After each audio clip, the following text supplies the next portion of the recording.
This is a story about Jock the Giant of Bennachie. I dinna ken if you've ever heard of Jock the Giant. You maybe hinna even heard of Bennachie. Well, it's a great muckle hill in Aberdeenshire, and folk believe that Jock the Giant bid there. Some folk say he's a heir, trapped in a cave, and they would like to see him get out of that cave, because he would look after all the beasties and trees and flowers on Bennachie and make sure the hill was in good order.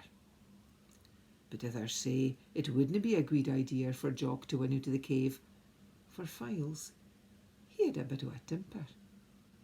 Well, this story tells about a time when Jock got a bit scunnert with the monks down at Monymusk. Now, monks are folk that believe in God and they spend all their time worshipping Him. They bide in a place called a monastery, and there used to be a monastery of monks down there at Monymusk. So here's the tale o' Jock and the monks. Jock was soon asleep.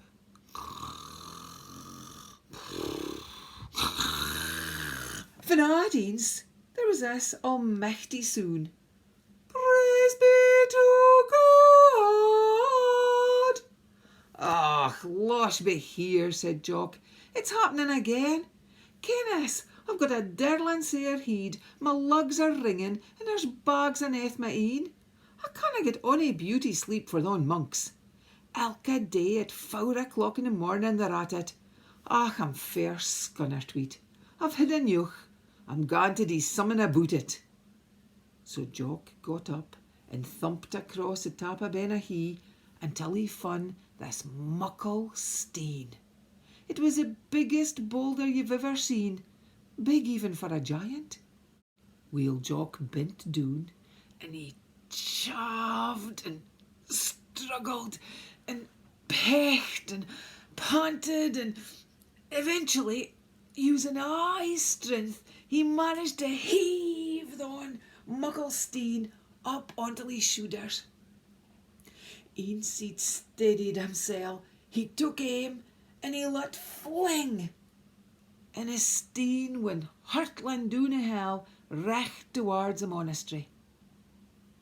Jock was feeling fair chuffed with himself. Aye, he says, thon'll be the end of the monks, and I'll get a good nicht's sleep at long last.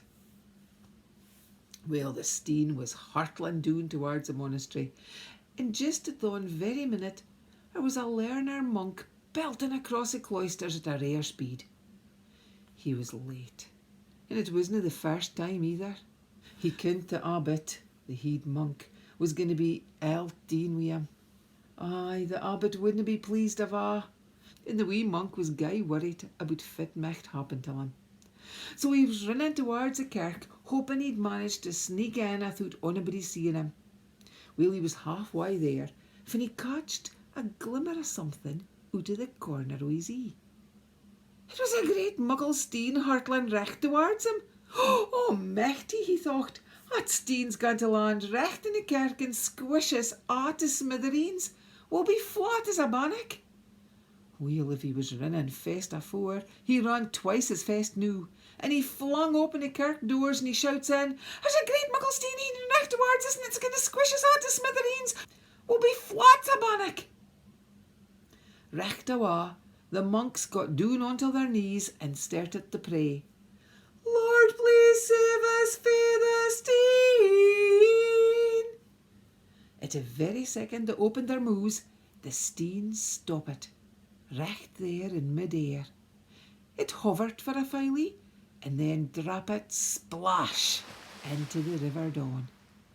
And if you ging to Monymusk a day and ging down to the river recht beside the big house, you'll see the muckle steen still there in the middle of the water. And if you look real close, you can even see the thumbprint for Jock the Giant.